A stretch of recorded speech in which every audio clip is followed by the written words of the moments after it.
बिस्मिल्लाहिर्रहमानिर्रहीम। चैप्टर 2 अब हमारे पास है बायोडाइवर्सिटी का। इसमें हम देखेंगे बायोडाइवर्सिटी की डेफिनेशन, क्लासिफिकेशंस, एडवांटेजेस और फिर टेक्सोनोमिक रैंक्स देखेंगे, हिस्ट्री देखेंगे क्लासिफिकेशन की, 3 मेजर डोमेन्स और उसके बाद हम देखेंगे कि वायरस को कैसे क्लासिफाई करते हैं और बायोनॉमिनल नोमेनक्लेचर क्या होता है। ये हमारे पास फर्स्ट चैप्टर, हमारा सेकंड चैप्टर बुक का है।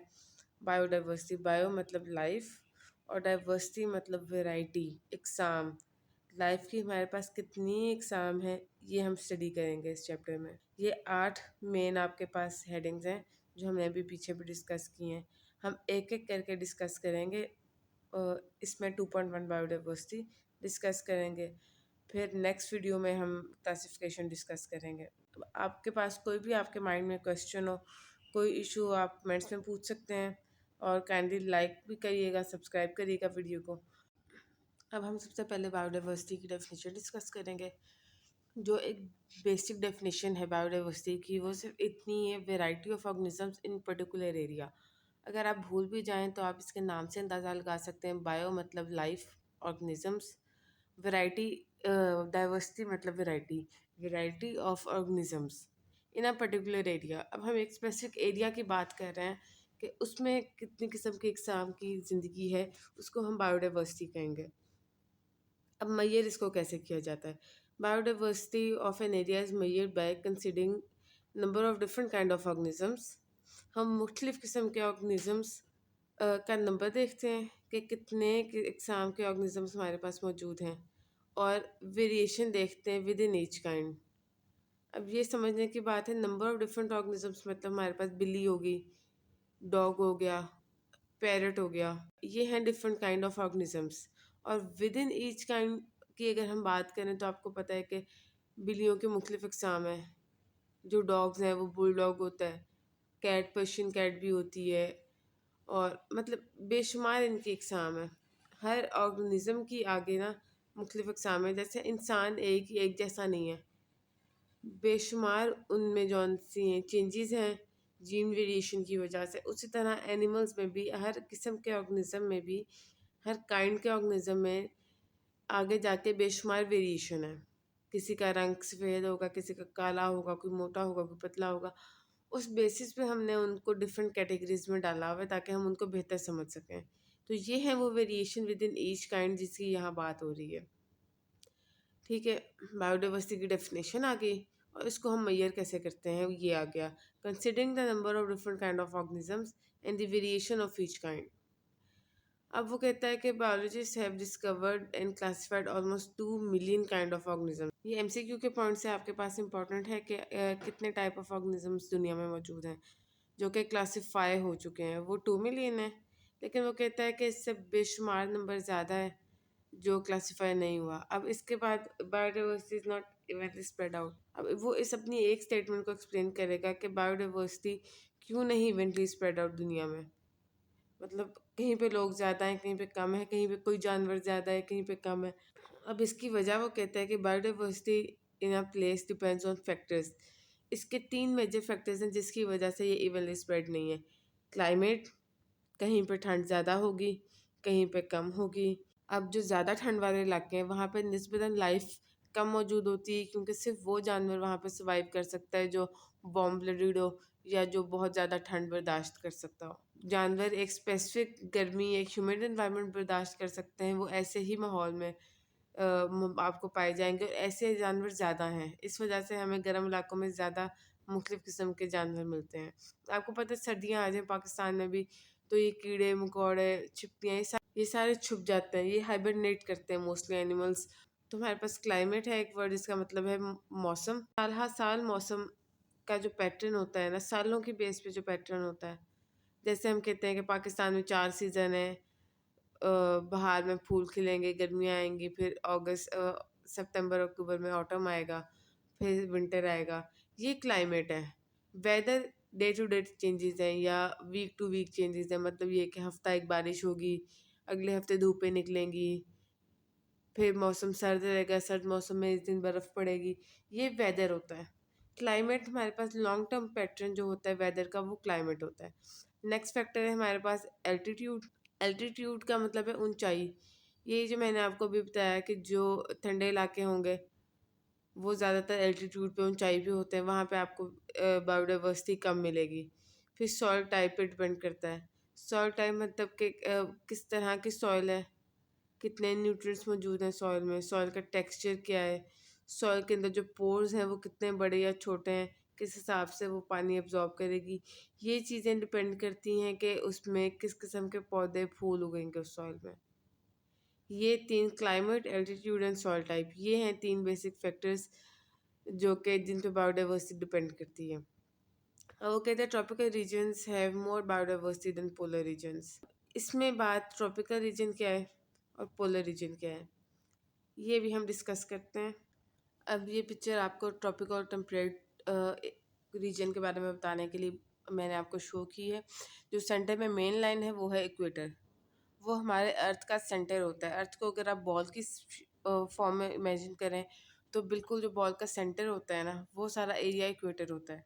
उसके इर्द गिर्द जो रीजन्स होंगे ना, वो जो ममालिक हैं उनमें वो जो रीजन कहलाता है वो ट्रॉपिकल कहलाता है, ट्रॉपिकल रीजन। इसमें बेसिकली यही होता है कि जो गर्मियाँ होती हैं वो ज़रा नमी वाली, ह्यूमिड होती हैं, टेम्परेचर ज़्यादा होता है और प्रॉपर ठीक ठाक, मतलब बारिशें भी होती हैं और खुश्की भी आती है और सारे सीजन्स वहाँ पे ना डिस्टिंक्ट होते हैं।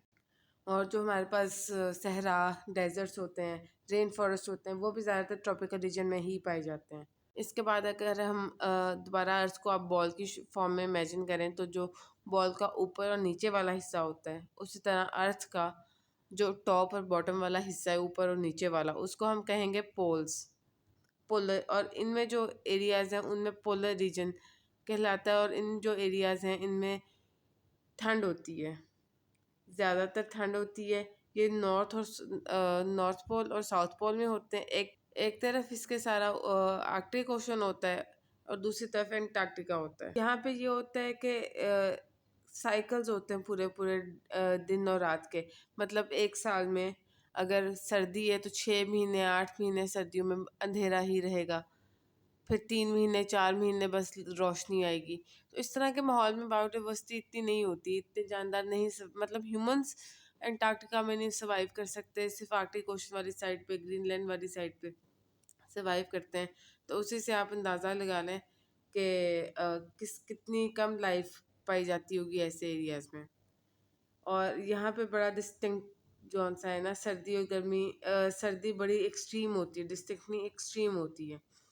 ठीक हो गया। और जो मैंने डॉटेड लाइन लगाई है ऊपर और नीचे, ये अभी आपके समझने के लिए, आपकी बुक में क्योंकि नहीं है इस वजह से आपके समझने के लिए नहीं है, लेकिन सिर्फ आपको मैं इतना बताती चलूँ, जो ट्रॉपिकल रीजन और पोलर रीजन के दरमियान का हिस्सा होता है थोड़ा सा, जहाँ पे ना बहुत ज़्यादा ठंड होती है ना बहुत ज़्यादा गर्मी होती है, उसको हम टेम्परेट रीजन या टेम्परेट क्लाइमेट कहेंगे। लेकिन आपने ट्रॉपिकल और पोलर ही समझना है कि ट्रॉपिकल वो जो इक्वेटर के पास हो, जहाँ पे बड़ी डिस्टिंक्ट गर्मी और सर्दी पड़ती है और बड़ी बारिशें भी इधर ज़्यादा होती हैं, फॉरेस्ट सहरा वगैरह भी इस एरिया में ज़्यादा होते हैं।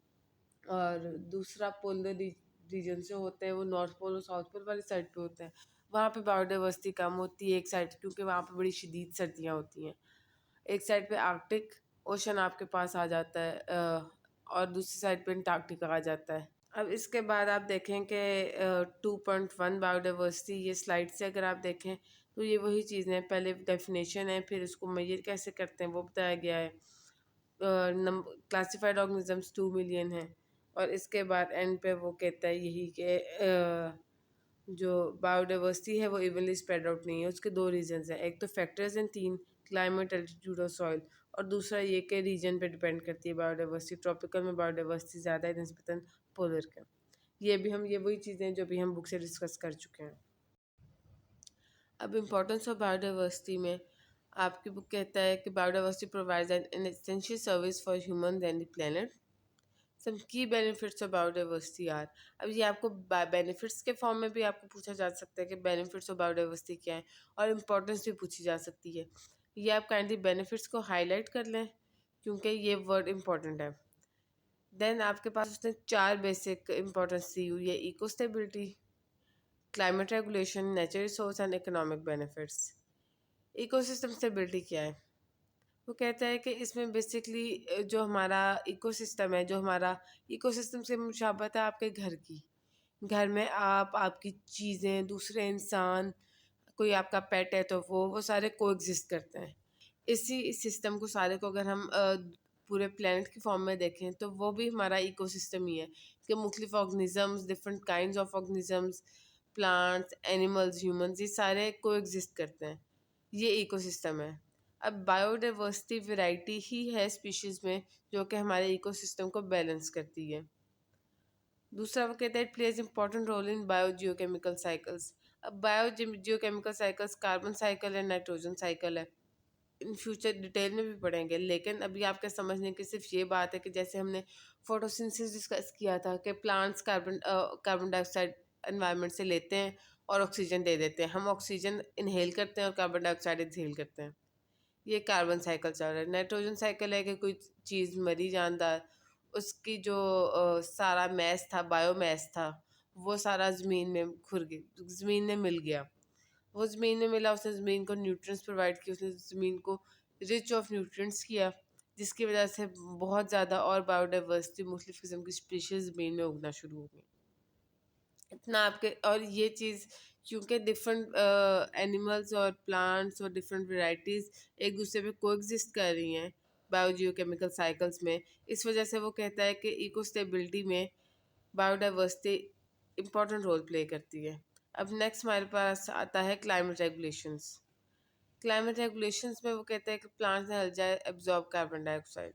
एक तो फोटोसिंथेसिस का प्रोसेस चल रहा है ना, कि जितनी कार्बन डाइऑक्साइड प्लांट से निकाली उतनी हमने जौन सा है ऑक्सीजन प्लांट से निकाली वो हमने इनहेल कर ली, जितनी हमने कार्बन डाइऑक्साइड निकाली वो प्लांट से इनहेल कर ली। एक तो ये सिस्टम हो गया, लेकिन हमारे माहौल में कार्बन डाइऑक्साइड ज़्यादा है। उसकी वजह ये हम प्लांट्स वगैरह काट देते हैं। आप देखें जितने इंसान दुनिया में हैं उतने प्लांट्स तो नहीं है, प्लांट्स से निस्बतन कम है। ठीक है, उसकी वजह भी ह्यूमंस ही हैं, क्योंकि हम अपने लिए जगह बनाने को पौधे काटे जाते हैं। अब जो एक और एल्जाई और प्लांट्स कुछ इस किस्म के भी होते हैं जो कार्बन डाइऑक्साइड को एब्जॉर्ब कर लेते हैं, उसको अपने अंदर ले जाते हैं। इससे हमें हेल्प मिलती है क्लाइमेट बैलेंस में, क्योंकि ऐसे एरियाज जहाँ पे कार्बन डाइऑक्साइड कम हो वहाँ पे टेम्परेचर बेहतर होता है। आप देखते हैं कि जब हम ग्रीनरी वाले एरिया में आते हैं, हम छांगा वाली एरिया में जाएंगे, आपको वहाँ पे ठंड महसूस होगी। क्यों? क्योंकि वहाँ पे बहुत प्लांट्स हैं, वो कार्बन डाइऑक्साइड एब्जॉर्ब करते हैं, इनहेल करते हैं फोटोसिंथेसिस के लिए। प्लांट्स और एल्गाe एब्जॉर्ब भी करते हैं, तो उससे जो हमारा एनवायरनमेंट होता है ओवरऑल वो ड्रॉप कर जाता है। इस ये वो फ़ायदा है जो क्लाइमेट रेगुलेशन में प्लांट्स और एल्गाe हमें देते हैं। नेक्स्ट हमारे पास है natural resources. Biodiversity provides a vast area of resources. अभी बायोडाइवर्सिटी ही है जो हमें मुख्तलिफ रिसोर्सेज प्रोवाइड करती है। जैसे कि अगर हम फूड में बात करें तो हमारे पास डेयरी है, काऊ बफलो है, हैन है, प्लांट्स एंड डिफरेंट जो कि हमें खाना प्रोवाइड करते हैं। मेडिसिन के फॉर्म में हम बायोडाइवर्सिटी देखें तो इंसुलिन है। बहुत सी मेडिसिन ऐसी हैं जो इंसानों से जो एनिमल से, प्लांट से तैयार होती हैं। इसी इसकी एक एग्जांपल आपके पास इंसुलिन है। नेक्स्ट आपके पास आता है बिल्डिंग मटेरियल। बिल्डिंग मटेरियल में आप देखें वुड, हम दरख्त काट के वुड इस्तेमाल करते हैं और वो वुड हम घर बनाने में, आग जलाने में यूज़ करते हैं। फ्यूल में भी आप देखें एक तो कोल आ जाता है, दूसरा वुड आ जाती है। लकड़ी जला के भी हम फ्यूल पैदा करते हैं, कोल से भी हम फ्यूल पैदा करते हैं। पानी भी नेचुरल रिसोर्सेज का हिस्सा है, जैसे कि हम डैम बना के उनसे फ्यूल ले सकते हैं, बिजली ले सकते हैं। नेक्स्ट हमारे पास है इकोनॉमिक बेनिफिट्स। इकोनॉमिक बेनिफिट्स में क्या फ़ायदा हमें, इकोनॉमिकली क्या फ़ायदा हमें देती है बायोडाइवर्सिटी। तो आप देखें डिफरेंट इंडस्ट्रीज़ में बायोडाइवर्सिटी का काम है, जैसे कि खाल उतार के हम मुख्तलिफ़ किस्म के कपड़ों में इस्तेमाल करते हैं, जूतों में इस्तेमाल करते हैं, लेदर। अब एग्रीकल्चर में अगर हम देखें तो एग्रीकल्चर तो हैं ही सारे प्लांट्स एंड प्लांट्स था, और सारी ये डेयरी वगैरह। टूरिज़्म में हम देखें तो जो हमारे पास लैंडस्केप हैं, इतने प्यारे प्यारे दरख्त दरख्त हैं, बर्ड्स हैं, ये मिलके एक बहुत प्यारा जो हमें दिलकश मंजर देते हैं, जो कि टूरिस्ट इंजॉय करते हैं, टूरिज़्म को परवान चढ़ाते हैं। उसके बाद फार्मास्यूटिकल्स में अगर हम देखें तो अगेन आपके पास इंसुलिन आ जाएगी, वैक्सीन्स की एग्जांपल आपके पास है फार्मास्यूटिकल्स में बायोडाइवर्सिटी की, कि हम ऑर्गेनिजम्स को लेके उनको वीक करके इंजेक्ट करते हैं। ये हमारे पास बायोडाइवर्सिटी की 4 इम्पोर्टेंस हैं, या बेनिफिट्स भी आप इसको कह सकते हैं। अब 22 मई जो है ना, वो इंटरनेशनल बायोडाइवर्सिटी डे है। ये आपने एमसीक्यू के तौर पे याद रखना है। ये यूएन ने डेजिग्नेट किया है, यूनाइटेड नेशंस ने। It is celebrated to promote the protection of biodiversity. जो हमारी बायोडाइवर्सिटी है उसकी हिफाजत करने के लिए, उसको तहफ़्फ़ुज़ फ़राहम करने के लिए ये दिन मनाया जाता है। ये आप एक नज़र देख लें, ये स्लाइड अगर आपको पेपर में इंपॉर्टेंस आती है तो आप ऐसे चार्ट बना के एक इसको इस तरह से एक साइड पे सारे जो आपके पास इंपॉर्टेंस है उसके पॉइंट्स लिख सकते हैं, और दूसरी साइड पे पॉइंट्स बना के आप इनके, जैसे पहला पॉइंट है help maintain the ecosystem, balance of ecosystem. दूसरे पॉइंट में उसने जियोकेमिकल साइकिल्स बताया है। इसी तरह फिर क्लाइमेट रेगुलेशन में फर्स्ट पॉइंट में उसने एब्जॉर्प्शन का बताया है, सेकंड पॉइंट में उसका बताया है कि इससे क्लाइमेट बैलेंस होता है। इसी तरह नेचुरल रिसोर्सेज में उसने बताया है कि वास्ट रिसोर्सेज में हेल्प प्रोवाइड करती है, और फिर उसने रिसोर्सेज के नाम नेक्स्ट पॉइंट में लिखे हैं। इकोनॉमिक बेनिफिट्स में भी ऐसे ही है, तो आप इसको ऐसे, ये अब आपकी बुक में देख के लग रहा है जैसे कितना ज़्यादा टेक्स्ट है। आप इसको इस फॉर्म में अटेम्प्ट करेंगे तो आपके मार्क्स भी अच्छे आएंगे, और एग्जामिनर को पता चल जाएगा अच्छा ये 4 आपके पास इंपॉर्टेंस है, और नेक्स्ट यहाँ से आपके पास जो है वो इनकी डिटेल शुरू होती है। लेफ्ट साइड पे सारी इंपॉर्टेंस और राइट साइड पे डिटेल। ये 22 मई की आपके पास ये चार्ट है इंटरनेशनल बायोडाइवर्सिटी डे का, जो कि यूएन ने बनाया हुआ है। यहाँ पे हमारा फर्स्ट टॉपिक खत्म होता है। काइंडली क्वेश्चन हो आप कमेंट्स में पूछ सकते हैं, और लाइक और सब्सक्राइब कीजिएगा। Thank you so much.